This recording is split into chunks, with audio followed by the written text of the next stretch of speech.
Hey, Tuna here, and this is how to install a Morgan Performance Fabrication, or MPFab, intake for the 1.4-liter turbo engine on a Chevy Sonic. Start with the air straightener install into the velocity stack. The honeycomb will have rough edges from being cut in a circular fashion, but luckily, the metal is thin and pliable. Some trimming and bending is necessary to ensure proper, tight fitment. As you can see here, the honeycomb that came with the kit almost fit with the exception of a few hung-up edges. So here's the strategy. Make a reference mark on the honeycomb and velocity stack. Treat that edge as though it doesn't need modification, and adjust everything else around it. For the most part, trimming or cutting will only be needed if a portion of an entire hexagon segment is hung up, or if the branches are jagged. Here I trim away some jagged pieces that are clearly in the way. It's important that after every adjustment the honeycomb is realigned with the reference mark and evaluated so as to prevent over-trimming or unnecessary modification.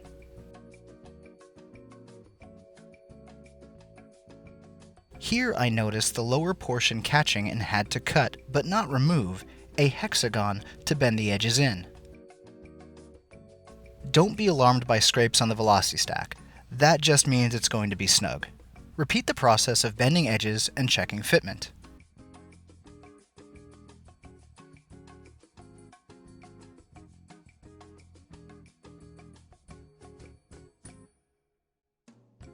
When it can finally fit, push around the outer edges, forcing it down little by little. The goal is to have it flush with this edge. Once far enough, lay the velocity stack down and push the honeycomb all the way in. This will ensure it turns out flush. That whole process took 13 minutes and only removed this much material. Next, install the conical filter onto the velocity stack. You'll need the stack, a 127 to 178 millimeter ring clamp, the air filter, and a flathead or 5/16 socket. Place the ring over the rubber lip on the filter. Orient the screw head as seen here to make on-vehicle installation easier. Tighten the clamp until it is secure, but still a little loose. When the filter and stack are connected, the ring needs to be touching this lip edge. Take the stack, press it into the filter like such. Stop when the edge of the stack is flush with the edge of the filter. Then, tighten the ring clamp down to, say, 7 wrist pounds. Now install the gasket on the heat shield. First, identify the 4 areas where the gasket is not continuous. Apply some painter's tape as a visual reminder. Note the gasket has a metal liner, which is why you'll need diagonal cutters and pliers. The instructions state the gasket should be slightly stretched to guarantee fitment. Do that prior to even starting. Begin at the air conditioner line cutout. Seat the gasket and pinch it with some pliers. Pinch it again at the corner. Press the gasket on all the way to the corner, giving it an occasional tug to further stretch it. To make the bend, mark where the gasket meets the corner. Use the diagonal cutters to make a cut in the channel 1/4 inch to either side of the marked line. Bend that section outward with the pliers and remove the piece. Here is the piece for size comparison. Bend the gasket around the corner and continue with installation, pinching it at corners for good measure.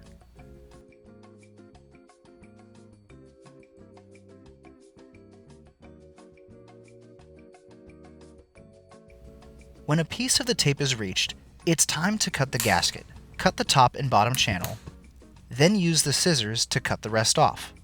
Pinch the end with pliers. Start the next section by pinching the end as well. Then, go through the same process of marking the gasket at the corner, cutting on each side of the mark, pulling the piece up, and removing it completely. Take the gasket all the way to the next piece of tape.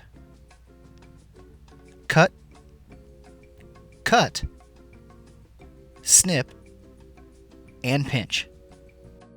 Press, pinch, cut, cut, snip, pinch.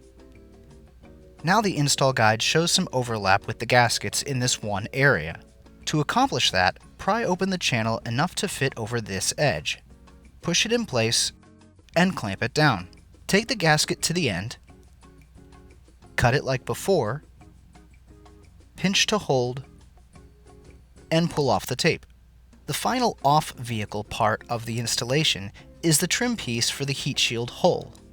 Simply press the split edge of the trim onto the inner edge of the circle, all the way around, and cut off any excess.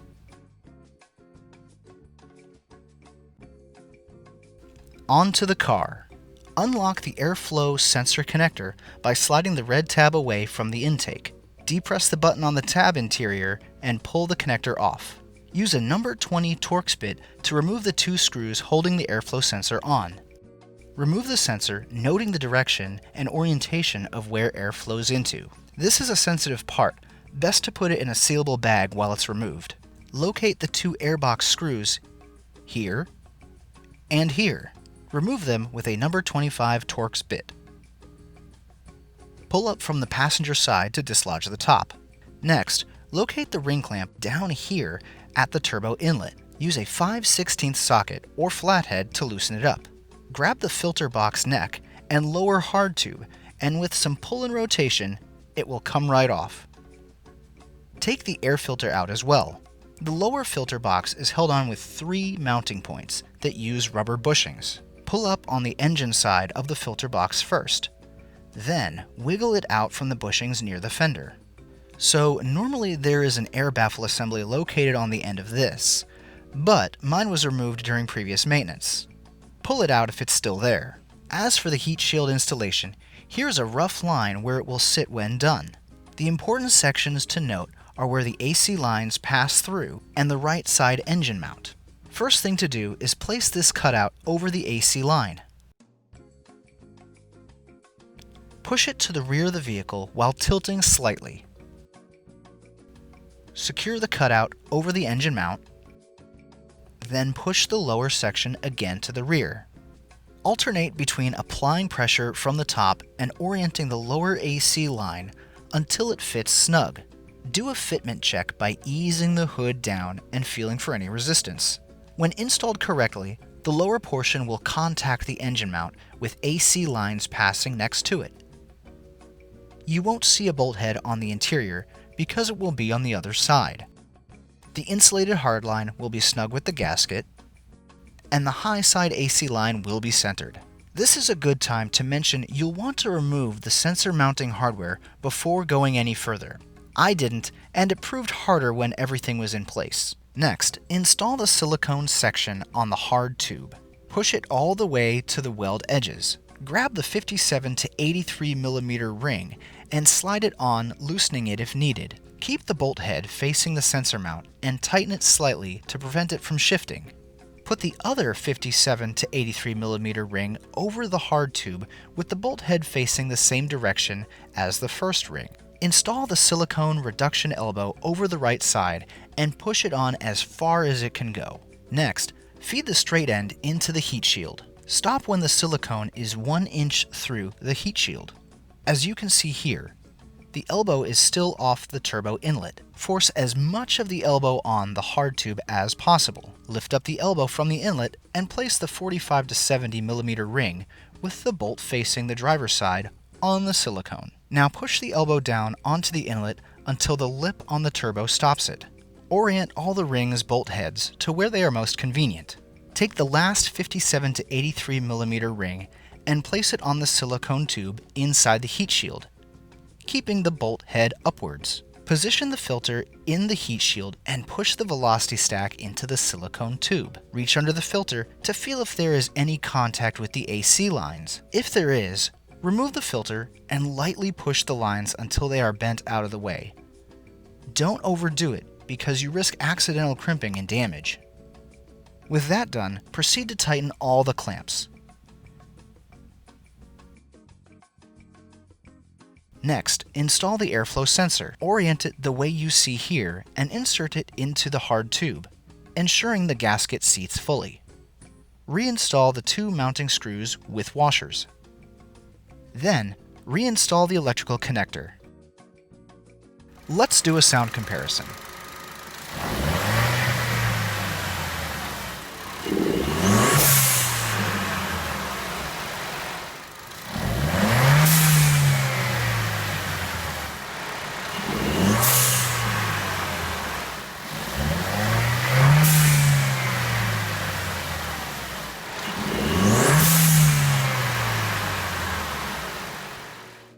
Thanks for watching, and I hope you enjoyed the video. Till next time!